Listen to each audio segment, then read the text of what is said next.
Hello friends. स्वागत है आपका संस्कार ट्रेडिंग एकेडमी के यूट्यूब चैनल पे, जहाँ पे आज हम एक इंटरेस्टिंग सेक्टर के बारे में बात करने वाले हैं।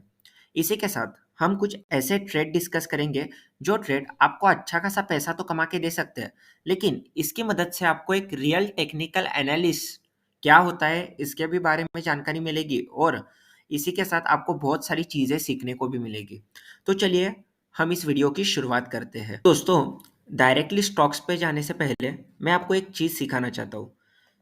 दोस्तों देखिए, समझो एक सेक्टर है, जो सेक्टर बुलिश है, इसका मतलब एक sector left to right continuously ऊपर आ रहा है, और इसी के साथ उसी सेक्टर का एक स्टॉक है जो उस सेक्टर के साथ साथ ऊपर जा रहा है।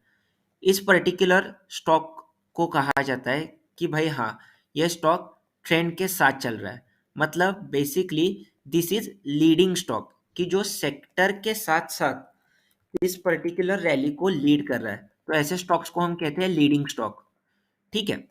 लेकिन कुछ स्टॉक्स ऐसे होते हैं जो सेक्टर तो बढ़ रहा है, लेकिन तभी भी ये स्टॉक आइदर डाउन ट्रेंड में रहेंगे या फिर साइडवेज रहेंगे, और ऐसे स्टॉक्स को कहा जाता है लगार्ड स्टॉक। लगार्ड का मतलब क्या होता है कि ये स्टॉक्स बिल्कुल भी पार्टिसिपेट नहीं कर रहे हैं। इसका मतलब ये स्टॉक में जो बायर्स की स्ट्रेंथ है वो लगभग ना के बराबर है। ठीक है। तो जनरली जब आप किसी सेक्टर के रैली को प्ले करना चाहते हो, आपको लीडिंग स्टॉक्स में रहना है। लेकिन हम गलती क्या करते हैं दोस्तों, हम वेट करते हैं कि यार ये लगाड़ स्टॉक ये अभी तक हिला नहीं, तो अब यहाँ से बढ़ेगा, मुझे ये बाय करना है। और यही सबसे बड़े प्रॉब्लम है, क्योंकि ये लगाड़ स्टॉक का हम ब्रेकआउट का वेट करते रहते हैं, और ये लगाड़ स्टॉक ब्रेकआउट देते ही नहीं। और जब ये ब्रेकआउट देने ही वाले होते हैं, तब तक ये जो पर्टिकुलर सेक्टर है वो सेक्टर का टॉप बन जाता है, और वहीं से वो सेक्टर भी करेक्ट करता है, और उसी के साथ साथ ये लगाट स्टॉक भी करेक्ट करता है, और इसी में सबसे ज़्यादा लोग ट्रैप होते हैं। और ऐसे ही एक सेक्टर और एक स्टॉक के बारे में आज हम बात करने वाले हैं। उस पर्टिकुलर स्टॉक का नाम है हिंदुस्तान यूनिलीवर। यस, अपने देश की कंपनी, जहाँ पे हमको क्लियरली दिख रहा है कि इसके वीकली चार्ट पे एक बहुत ही बढ़िया ब्रेकआउट आया है, और इसी की वजह से बहुत सारे टेक्निकल एनालिस्ट, बहुत सारे टीवी चैनल्स और बहुत सारे टेलीग्राम चैनल्स भी इसको बाय करने की बात हर जगह पे कर रहे हैं। हर दूसरा रिकमेंडेशन आ रहा है कि हिंदुस्तान यूनिलीवर बाय करिए। लेकिन दोस्तों, थोड़ा सा हम इसको ब्रॉडर व्यू से देखेंगे। ये वीकली पे भी ब्रेकआउट है, और जैसा कि आप देख सकते हो वन डे पे भी एक क्लासिकल पैटर्न का ब्रेकआउट हिंदुस्तान यूनिलीवर ऑलरेडी दे चुका है। लेकिन अगर आप ये ब्रेकआउट बाय कर रहे हो, तो थोड़ा सा हम पहले इसके सेक्टर एनालिसिस से स्टार्ट करते हैं। तो मैं अभी आपके सामने निफ्टी एफएमसीजी सेक्टर खोलने वाला हूँ। जैसा कि हम देख सकते हैं कि निफ्टी एफएमसीजी मतलब निफ्टी का फास्ट मूविंग कंज्यूमर गुड्स, इसका sector continuously left to right एक ही ट्रेंड में है, and that is up trend. आप क्लियरली देख रहे हो, लास्ट एक, दो, तीन, चार, पाँच, छः, सात, 7 महीने से ये स्टॉक कॉन्टिन्यूअसली ग्रीन कैंडल बनाते हुए ऊपर जा रहा है। करेक्ट। और जब ये निफ्टी एफएमसीजी इतना स्ट्रांग है, इसी वक्त जो इस निफ्टी एफएमसीजी का सबसे स्ट्रॉन्ग कंपोनेंट है हिंदुस्तान यूनिलीवर, इसका ट्रेंड कौन सा था दोस्तों? Totally sideways trend. तो जैसे मैंने अभी आपको एग्जांपल दिया कि अगर किसी का सेक्टर बढ़ रहा है और आपका स्टॉक टोटली साइडवेज है, इसका मतलब हिंदुस्तान यूनिलीवर कौन से कैटेगरी में आएगा? करेक्ट, हिंदुस्तान यूनिलीवर आएगा लगार्ड कैटेगरी में, कि ये इस पर्टिकुलर सेक्टर का लगार्ड स्टॉक है, ना कि लीडिंग स्टॉक। क्योंकि अगर हम वरुण बेवरेजेस जैसी कंपनी को देखें, जो भी एफएमसीजी में काम कर रही है, इसका ट्रेंड दिख रहा है आपको। जैसे जैसे सेक्टर बढ़ रहा है, ऐसे ऐसे वरुण बेवरेजेस भी कंटिन्यूअसली ऊपर जा रहा है। मतलब ये हो गया हमारा लीडिंग स्टॉक, और हिंदुस्तान यूनिलीवर हो गया हमारा लगार्ड स्टॉक। इसी के साथ अगर हम और एक चीज हिंदुस्तान यूनिलीवर में देखें, पहले हम निफ्टी एफएमसीजी में देखेंगे, उसके बाद हिंदुस्तान यूनिलीवर पे आएंगे। तो निफ्टी एफएमसीजी की और एक चीज अगर हम देखें, कभी भी दोस्तों लास्ट टाइम निफ्टी एफएमसीजी ने कंटिन्यू 7 ग्रीन कैंडल मंथली पे फॉर्म नहीं की थी। लास्ट टाइम जब ऐसा हुआ था, तो जैसा कि आप यहाँ पे देख सकते हो, ये एक, दो, तीन, चार, पाँच, छः, सात, कंटिन्यू 7 ग्रीन कैंडल के बाद एक बहुत ही बड़ा फॉल निफ्टी एफएमसीजी में आया था। यहाँ पे भी अगर हम देखेंगे 1 2 3 4 5 6, 6 ग्रीन कैंडल के बाद एक कंटिन्यू फॉल आ गया था और उसके बाद कभी भी इतनी ज़्यादा टाइम के लिए ग्रीन कैंडल्स नहीं बनी। लेकिन अभी ये ऑलरेडी ये 7 कैंडल बना चुका है। मतलब देयर इज़ हाई प्रोबेबिलिटी कि यहाँ से ये जो मंथ है ये ग्रीन में नहीं, यहाँ से रेड में भी क्लोज हो सकता है। और इसीलिए मैंने ये आपके लिए खास वीडियो बनाया है कि आप कहीं पे कोई एफएमसीजी स्टॉक लेके अटक ना जाओ, क्योंकि अगर हिंदुस्तान यूनिलीवर ब्रेकआउट दे रहा है तो बहुत सारे लोग इसको चेस करने का जरूर ट्राई करेंगे, क्योंकि this is basically strong company, right. और यहीं पे आपको कुछ इंडिकेटर्स भी मदद करते हैं।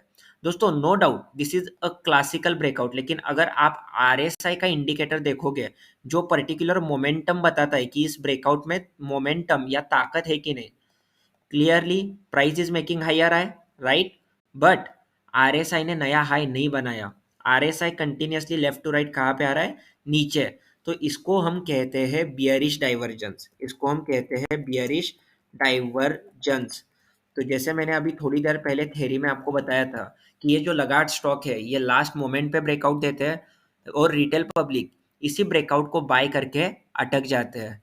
और इसीलिए हमको हिंदुस्तान यूनिलीवर में एक कॉन्ट्रा ट्रेड मिल सकता है। कॉन्ट्रा ट्रेड का मतलब क्या होता है कि हम यहाँ पे एक बियरिश पोजीशन बना सकते हैं।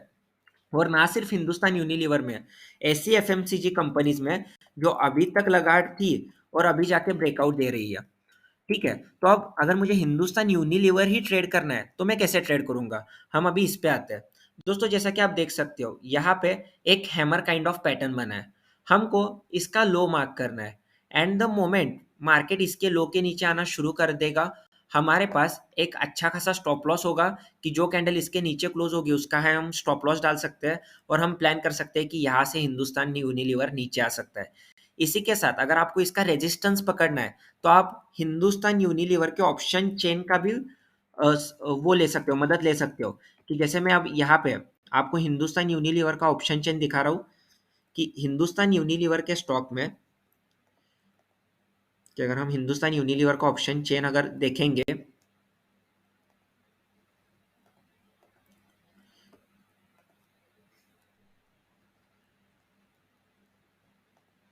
ओके आई थिंक एनएससी का वेबसाइट थोड़ा सा डाउन है, बट आप हिंदुस्तान यूनिलीवर में जहाँ पे कॉल साइड का ओपन इंटरेस्ट सबसे ज़्यादा है उसको हम एज अ रेजिस्टेंस पकड़ सकते हैं।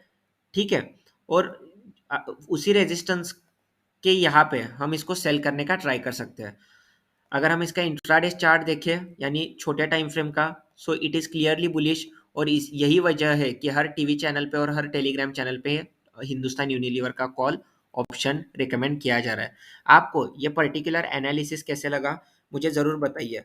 दोस्तों देखो, पर्पस ये नहीं है कि आप जाके कल हिंदुस्तान यूनिलीवर शॉर्ट कर दो, और मैं ये भी नहीं कह रहा हूँ कि मेरा हर ट्रेड 100% परफेक्ट आएगा, लेकिन मैं आपके साथ वो ट्रेड डिस्कस करता हूँ जो ट्रेडिशनल ब्रेकआउट ब्रेकडाउन नहीं है। देखो ट्रेडिशनल चीजें तो आप कहीं से भी सीख जाओगे, मैं ये चाहता हूँ कि जो चीजें मैंने मेरे एक्सपीरियंस से सीखी है, जो मुझे मार्केट ने 3-4 साल में सिखाया है, वो आपको आसान भाषा में सिखाऊं, जिसकी मदद से आगे जाकर आपके टेक्निकल एनालिसिस करियर में और एज अ ट्रेडर आप ऐसा प्रॉफिट कमा पाओ जो प्रॉफिट आप आपके ड्रीम में देखते हो। और अगर आपको आपके ड्रीम प्रॉफिट कमाने हैं ना, तो आप ट्रेडिशनल वे से नहीं कमा सकते। आपको ये एनालिसिस कैसे लगा मुझे कमेंट कर जरूर बताइए। और एक बात कि हमारा जो एमसीएक्स का ट्रेड था जो हमने इंस्टाग्राम पे शेयर किया था, उसको देखने के बाद बहुत सारे लोगों ने बहुत बड़े बड़े प्रॉफिट बुक किए और हर एक ने मुझे मेरे नंबर पे स्क्रीनशॉट्स भी भेजे। आपने जो मुझे प्यार दिया, थैंक यू वेरी मच। इस एनालिसिस को भी आप उतना ही प्यार दो, मुझे कमेंट कर जरूर जरूर बताइए आपको ये एनालिसिस कैसे लगा। और हमारे इंस्टाग्राम चैनल को फॉलो करना मत भूलिएगा, क्योंकि वहाँ पे हम लाइव ट्रेड लगभग डेली डिस्कस करते रहते हैं। Thank you very much for watching.